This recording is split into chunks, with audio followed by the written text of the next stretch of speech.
Yun. Ayun na, tapos na.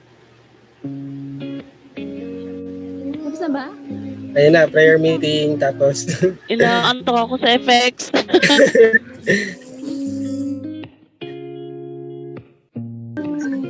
Ayan, so start na po tayo. Good evening po sa lahat. And good evening po sa bawat isa na kasama namin ngayong gabi. Si Dave, si Ate Angelo, si Ate April, si Ate Crizel. And shout out po namin sa lahat ng mga nanonood. Meron kaya. Ayan, so ayun, nandiyan ulit si Emel. So Emel, dyan ka lang ha. Pa-mic test na lang, Emel. So start na tayo. Bago po tayo mag-pray, may tanong po muna ako. Para sa bawat isa. Dahil fruit of the Holy Spirit yung pag-uusapan natin ngayon. Sa mga fruit of the Holy Spirit na yun, diba siyam yun? Yun yung sinabi ni Pastor dun sa may anniversary video natin eh. Yung bungad niya. Ang bunga ng banal na spirito. Ganun. So siyam po yun. Ano yung madalas mong hindi magawa or madalas guilty ka doon dahil hindi mo magawa or may apply sa buhay ng tuloy-tuloy? So diba meron, una is pag-ibig, kagalakan, kapayapaan, katiyagaan, kabaitan, kabutihan, katapatan, kahinahunan, at pagpipigil sa sarili. So una muna sino ba to? Si Ate April muna. Ate April, ano yung madalas or minsan hindi mo may apply, gano'n? Kahit dalawa or tatlo, o kahit lahat. Alam na Dave yun. Ano nga? Si Dave lang nakakala. Yung kahinahunan. Kahinahunan. Kahinahunan, okay. At At saka yung alam niya, pag bawang, pag nakaka-stress yan eh. Yan lang ate. Isa lang ba? Isa? Isa lang? Kahit ilan. Isa lang? Kahit ilan. O sige, isa na lang. Kayo. Tsaka yung siguro yung sige, yun na yun para marami yung iba naman. Okay, si Ate Angelo. Yun yung kahinahunan. Sa Si akin, Ate Angelo. pinaka-prone ako, pagpipigil sa sarili. Okay. Pag sobrang na ako dun sa isang bagay, mahirap na yun to. Okay, si Ate Crizel.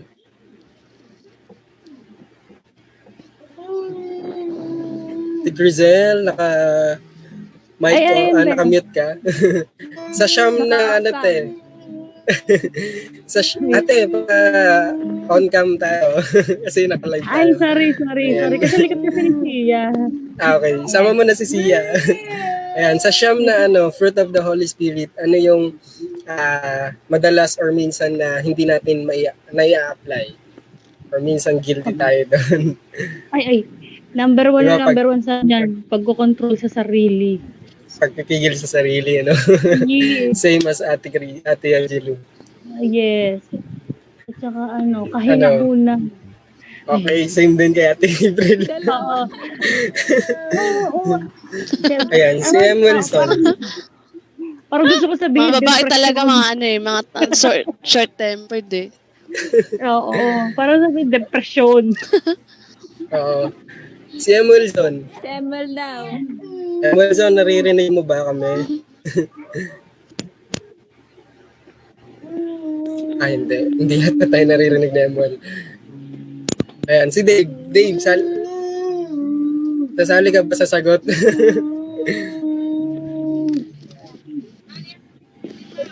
Nag-edit pa. Okay, sige, pass ka. Ako naman, tatlo yata yun sa akin.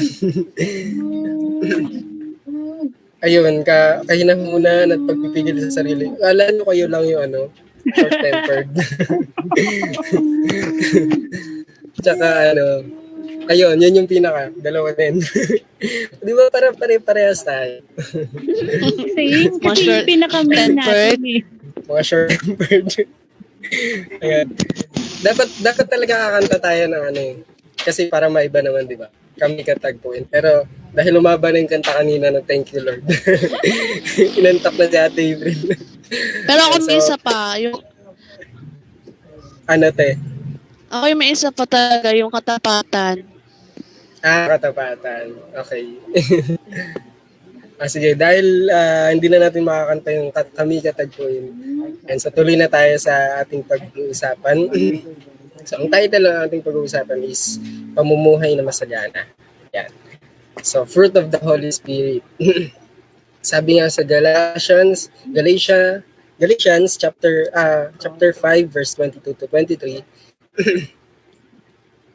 Hindi ko na-search Ayan. Subalit ang bunga ng Espiritu ay pag-ibig, kagalakan, kapayapaan, pagtitiyaga, kabaitan, kabutihan, katapatan, kahinahunan at pagpipigay sa sarili. Walang batas laban sa mga ganito. O ano, wala talagang batas na laban sa ganito. Kasi sa mga batas na meron tayo sa Pilipinas, talagang wala tayong makikitang laban sa siyam na to, no? And sobrang halaga ng bunga ng Espiritu sa buhay natin, di ba? Dahil ito yung mga nagpapatunay or ebidensya na tayo'y talagang mga followers ni Jesus Christ, di ba? And bukod doon, napakahalaga ng fruit of the Holy Spirit sa atin because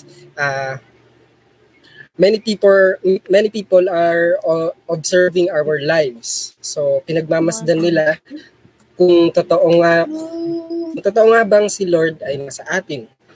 So, they are observing us. And hindi lamang din yon, yung younger generations din, yung mga kabataan are looking up to us as their models and as their inspirations, di ba? So, tayo yung tinitignan nila, madalas ginagaya nila na kung nakikita nila sa atin. Kaya, mahalaga as Christians na tayo ay nagbubunga ng marami at may papakita natin palagi yung fruit of the Holy Spirit sa buhay natin. So kasi kasi di ba dumaan tayo sa pagiging kabataan. So naranasan natin yung nag-observe tayo sa mga mas matatanda sa atin or yung sa mga naka-join dyan ng children church, di ba, ng mga bata pa. Di ba, ino-observe natin yung mga ate at kuya natin, yung mga nagtuturo sa atin noon. Kasi ako, naka-join ako ng parang buong pagiging bata ko yata. Ang dami kong sinalihan ng mga children church. Yan. Or DVBS. So, paano tayo magbubunga ng fruit of the Holy Spirit? And how do we bear much fruit in our lives? Diba? So, to bear fruit in our lives, we need to be truly connected to Jesus Christ, di ba? So, sabi nga sabi ni Lord sa John chapter 15 verse 4 to 5. John chapter 15 verse 4 to 5. Sabi dito, verse 4, manatili kayo sa akin at mananatili din ako sa inyo. Hindi magbubunga ang sangang hindi nananatili sa puno. Hindi naman, hindi kayo magbubunga kung hindi kayo mananatili sa akin. Ako ang puno ng ubas at kayo ang mga sanga. Ang nananatili sa akin at ako sa kanya. Ang siya nagbubunga ng sagana. Sapagkat wala kayong magagawa kung kayo hiwalay sa akin. So yun.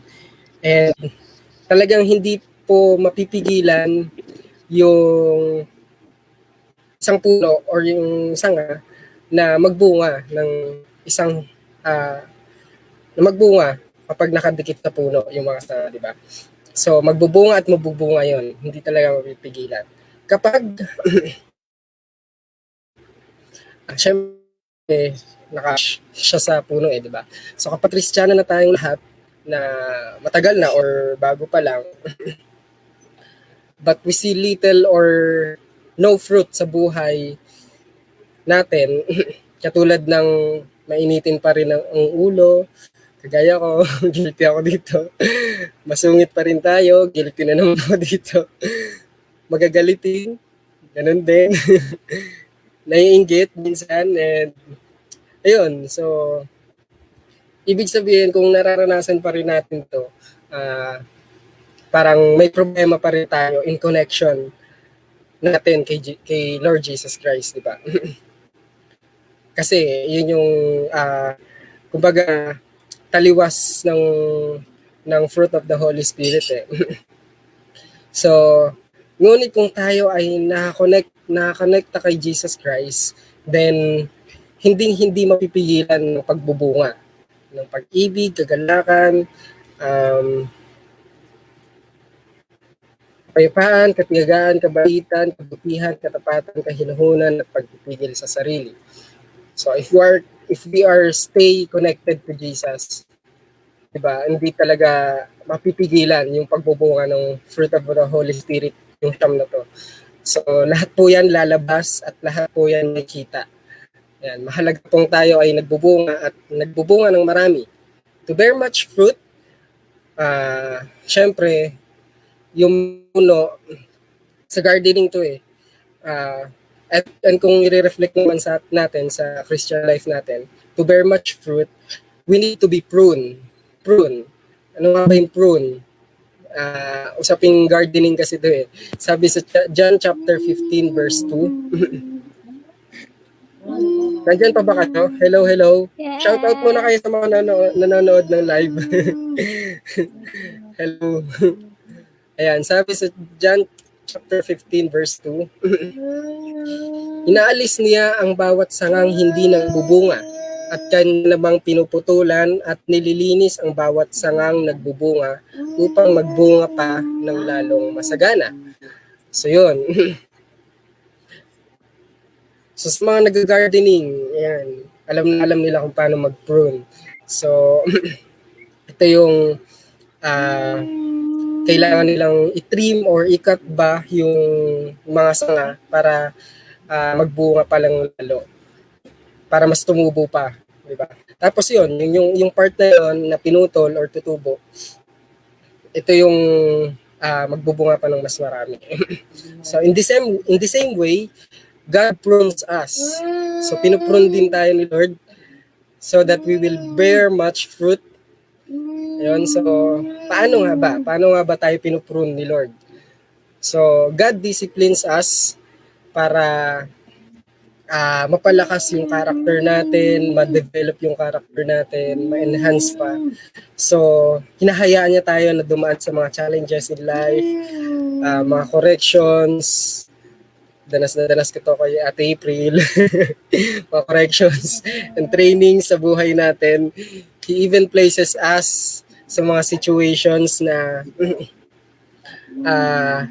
kung saan madidisplay natin yung fruit of the Holy Spirit, di ba?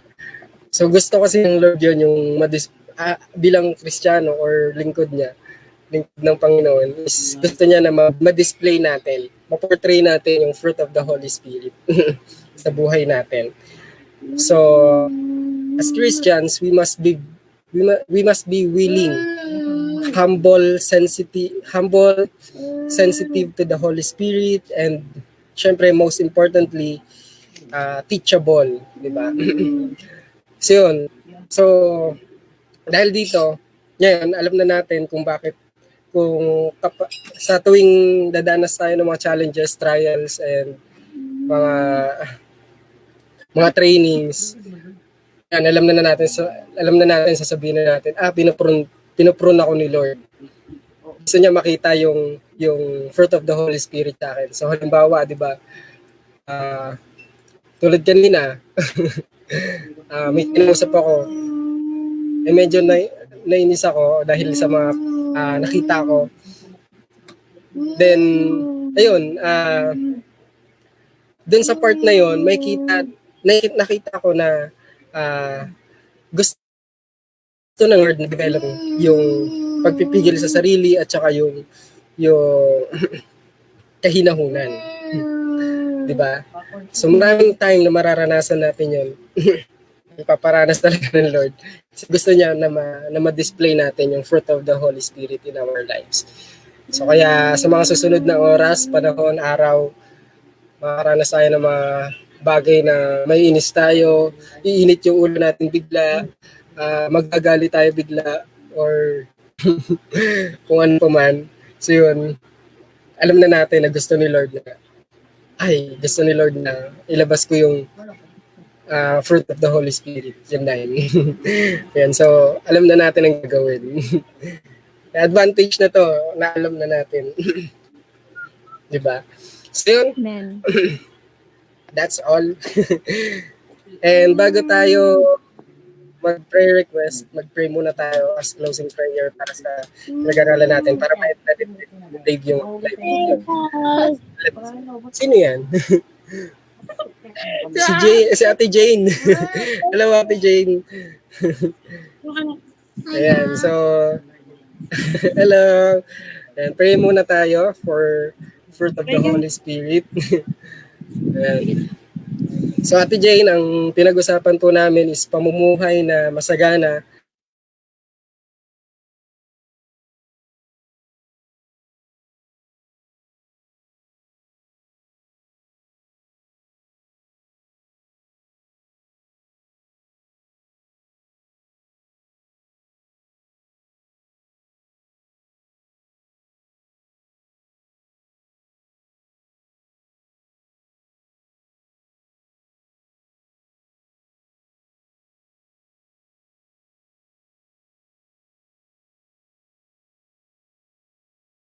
Patuloy mong pagpapaalala at pagre-remind po sa amin. Salamat po, Panginoon, sa patuloy na gabay mo po sa amin, Panginoon. And now we know, Panginoon, na kapag kami ay nakaranas ng kung saan kami ay nagagalit or naiinis, nakakaroon ng